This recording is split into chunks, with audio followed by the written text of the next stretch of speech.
In today's video, we're going to see if we can cook with a Dunfume 12.8 volt 100 amp hour battery. Now, I know what some of you might be thinking. Can a 100 amp hour battery really handle cooking? And that's exactly what we're going to find out today. But before we get into that, welcome to the Offgrid Solar Power Channel. I'm Amelia, and here we talk about practical, everyday uses for power stations and portable solar panels.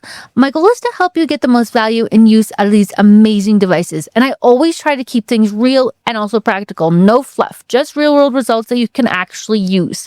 This channel is all about helping everyday people figure out how to use this technology in their daily lives, whether that's for camping, emergency preparedness, cutting down on energy costs, or just the satisfaction of knowing you're not completely dependent on the grid.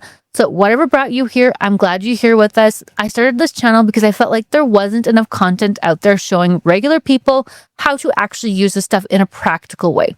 A lot of videos are very technical and overwhelming, and I wanted to create something that felt approachable and useful no matter where you are in your life and in your off-grid journey. So whether you just bought your first battery or you've been doing this for years, if you want great tips and tricks and creative ideas like these, be sure to hit that subscribe button and the notification bell so you don't miss anything exciting. And if you like this video, the easiest way to let me know is to hit the thumbs button, up button, or leave a comment below. I read every single one and I love hearing from you guys. Your comments and questions honestly shape a lot of my content that I make, so don't be shy. So now let's get started. So before we get into testing, I just wanted to show you guys the specifications in the manual for this battery. So go ahead and pause if you want to read through it.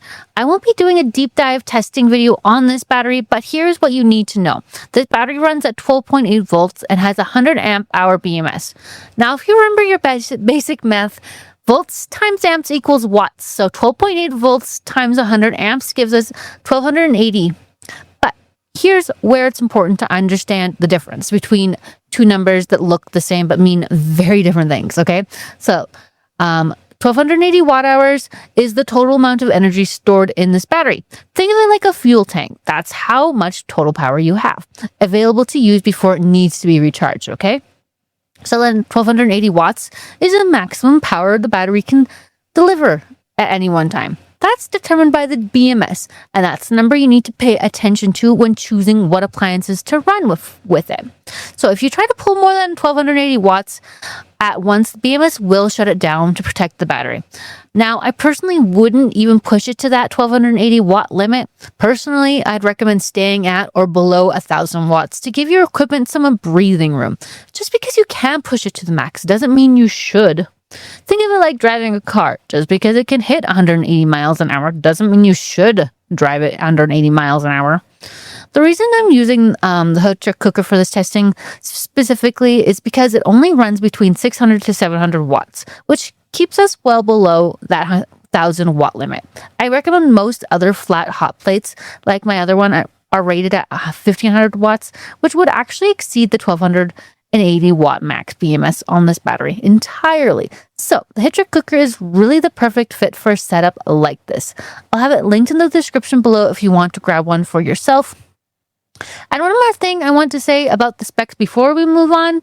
Don't let all those numbers intimidate you. If you're new to this, the two most important things to know are your battery's capacity and its maximum output. Focus on those two numbers and you'll be in good shape for most everyday use cases. So now we're going to try cooking a grilled cheese with my Hytric cooker. Now, before I turn it on though, let me walk you through what I'm doing here. The first thing I always do before plugging in any appliance is check the wattage.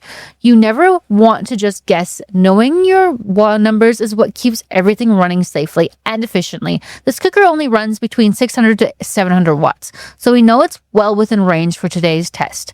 Now, one thing I also want to mention before we get started, the inverter itself draws about 18 watts, so we have to factor that in on top of whatever the cooker is pulling. It's not a huge amount, but it's worth knowing.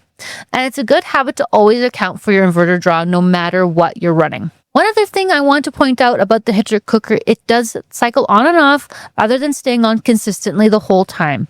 So don't be alarmed if you notice it cutting in and out. That's just how it regulates its temperature and it's completely normal. It's actually one of the reasons it stays in that 600 to 700 watt range rather than running at a constant high draw. So now I'm going to go ahead and plug it in and let it preheat. While we're waiting, I want you to notice this battery display. Keep an eye on how little it's actually being drawn down for an appliance like this. That's one of the things I love showing you guys, because sometimes people assume a battery like this can't handle cooking, and moments like this prove otherwise. At 600 to 700 watts plus the 800 watt inverter draw, we have a ton of headroom on this battery, and it's not even breaking a sweat. And this is actually one of my favorite things about doing these real world tests. You can read all the specs you want, but there is something about actually seeing it in action that just makes it click. Watching that battery display stay steady while we're cooking, that's the kind of thing that builds confidence in your equipment. And confidence is everything when you're relying on this stuff in a real situation. Okay, all right, the cooker is up to temperature, so I'm going to go ahead and put the sandwich on. I've got my bread mayoed, cheese in the middle, nothing fancy, just a classic grilled cheese. But that's kind of the point. Everyday tasks, real results. I'm not out here trying to cook a 5-course meal, okay? I'm showing you what this battery can realistically do for the average person on an average day. You know, I think about all the situations where something like this would come in handy. Maybe you're at a campsite without hookups. Maybe you're tailgating. Maybe the power goes out and you just want to make yourself something warm to eat without firing up a generator. This battery makes all of those scenarios totally doable, and that's really the whole point of what we do here. Okay, let's check on this sandwich. Okay, look at that, perfectly golden. So there you have it. We just cooked a grilled cheese completely off grid using the Dunfume 100 amp hour battery, and it handled it with no problem at all. Honestly, it performed exactly how I expected it to, and I think that's the takeaway. When you use the right appliance within the right wattage range, a battery like this is totally capable of handling real everyday tasks. Now, let's talk about a few tips for getting the most out of a battery like this one, for example. I think this is stuff that a lot of people kind of overlook when they first get started. So, the first one is always know your appliance wattage before you plug anything in. This sounds simple, but it makes a huge difference. Most appliances have the wattage printed right on them or listed in the manual. If you're ever unsure, a cheap watt meter is a great investment, and I'd highly recommend picking one up. It takes all the guesswork out of it and gives you real-time data on exactly how much power you're pulling. I use mine all the time, and it has saved me from a lot of surprises. We honestly own more than one because we just use them so often. So I will link one of them below if you do want to check it out. And then the second one is try not to fully drain your battery if you can help it, because LiFePO4 batteries like this one are much better than older battery types, but they still benefit from not being run all the way down to zero on a regular basis. I usually try to keep mine above 20% when possible. It's a small habit that can add a lot of cycles to the life of your battery over time. We're talking potentially hundreds of extra charge cycles from being a little mindful about it, and that adds up to years of extra use. Think of it like your phone battery. You wouldn't let it die completely every single day if you could help it, right? I mean, I wouldn't at least. Same idea here. Third thing, think about what you're running at the same time. A 600 watt cooker on its own is totally fine. But if you're also running lights, charging a phone, and running a fan all at once, those watts just add up. And don't forget, you also have to account for the draw from that inverter itself. Inverters aren't 100% efficient, so they pull a little extra power on top of whatever your appliances are using. It's usually not a huge amount, but it's worth factoring in, especially when you're running multiple things at once. Get in the habit of doing a quick mental tally of everything that's pulling power so you're never caught off guard. If you're ever unsure, that watt meter I mentioned earlier will show you exactly what's happening in real time. And then the fourth one. If you're planning to use this battery regularly for cooking or other higher draw appliances, it's worth thinking about pairing it with a solar panel so you can be recharging while you're using it. Even a small panel can make a big difference in how long your battery lasts throughout the day. We'll talk more about that at the end of the video because I really can't stress it enough. And fifth, store your battery properly when you're not using it. If you know you're not going to be using it for a while, try to store it at around 50% charge in a cool, dry place. Extreme heat and extreme cold are not your battery's friend. Remember that. And storing it fully charged or fully depleted for long periods of time can shorten its lifespan. A little bit of care goes a long way. I live in a place that gets really hot in the summer, so this is something I'm very, very conscious of. I keep my batteries inside and out of direct sunlight whenever possible. Now, one thing I want to mention that's really interesting about this 100 amp hour battery is how similar it is in size to the to the 314 amp hour battery. They're honestly not that far apart physically, which kind of blows your mind when you think about how much more capacity you're getting with the larger one. So if you're debating between the two and the size is your concern, it may not be as big of a difference as you'd expect. I was honestly surprised when I put them side by side for the first time. I actually made a short on this. The size difference is there, but it's not dramatic at all. I was kind of shocked by it. And the jump in capacity is massive. And I think that's something worth really sitting with for a minute. We're talking about more than 3 times the capacity in a package that's only slightly larger. That means 3 times the runtime, 3 times the ability to power your appliances, 3 times the peace of mind in an emergency situation. When you frame it that way, the decision becomes a lot clearer, in my opinion. That said, a 100 amp hour battery is a great starting point. It's perfect for small things like a compact coffee pot, LED lights, charging your devices, or light cooking like what we were doing today. Another thing I love about them is that they're expandable, so you can always add more batteries down the line as your needs grow. This makes them especially great if you're new to off-grid power and just wanting to get your feet wet. You don't have to go all in right away, so start small, learn the ropes, and expand when you're ready. But here's my honest recommendation. If you can afford to go bigger right from the start, do it. A larger battery like the 314 amp hour opens up so many more possibilities. You can run more appliances for longer without constantly watching your levels. And when it comes to cooking specifically, a bigger battery gives you a lot more flexibility because you can use a much wider variety of cookers without worrying about exceeding the wattage limit. You're not limited to one specific appliance. You have options. I've talked to so many people who started with a smaller battery and came back saying they wish they had just gone bigger from the beginning. So if the budget is there, go for it. I'll have both batteries linked in the description so you can compare them for yourself and see what makes sense for your situation specifically. So what are my final thoughts on this battery?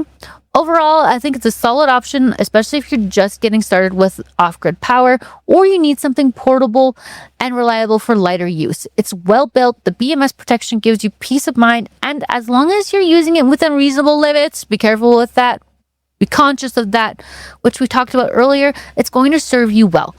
For the price point, I think it offers really good value, and the fact that it's expandable means it can grow with you as your needs change. That said, I'll always be honest with you. If your budget allows, going with a higher capacity battery like the 314 amp hour is going to give you a lot more room to grow. You'll be able to run more appliances for longer periods without having to think twice about it. But if the 100 amp hour is where you're starting, don't let that discourage you either. It's a capable little battery and today proved it. I mean, come on, you can cook with it. If you have the Hytric at least. And before I let you go, I want to talk about something that I think is just as important as the battery itself. And that's owning a solar panel to go along with it. Now, yes, you can always recharge this with a standard battery charger, and that works great for everyday use. But think about an emergency situation, a hurricane, a power outage, a storm that knocks out your grid for days. In these moments, you may not have access to shore power at all. And that's exactly where a solar panel becomes absolutely critical, in my opinion. I want you to really think about this for a second. If a major storm hits your area and the power is out for 3 or 4 days, what does your situation look like? If you have a battery and a charger, but no solar panel. Once that battery runs out, you're out of options. But if you have a solar panel every day, the sun comes up, you have the ability to put more energy back into that battery and just keep going. That's not just convenience in a real emergency. That can mean the difference between having lights, communication, and warm food, or sitting in the dark. So as long as that sun is shining, you can keep recharging your battery and keep your essentials running. Your lights, your phone, your food, without depending on anyone or anything else. It's the kind of independence that can really make a difference when things go wrong. A solar panel and a battery together is a true emergency setup. And honestly, I think everyone should have one. It doesn't have to be a huge, expensive system. Even a 100-watt panel paired with this battery gives you a setup that can keep you going through a lot of situations that would leave other people completely in the dark. Start small if you have to, but please don't skip the solar panel. It is the piece that ties everything together and makes your whole setup truly self-efficient. So I will link some of my favorite solar panels below. But if you enjoyed this video, don't forget to hit that thumbs up. It really does help the channel more than you know. I'll have both the 100 amp hour and the 314 amp hour batteries linked in the description below, along with the Hytric cooker, so you can check them all out for yourself. And if you have questions about this battery or want to see me test something specific, drop it in the comments below. I read every single one, so make sure you're subscribed and have that notification bell turned on so you don't miss the next one. I'll see you in the next video, guys. Bye!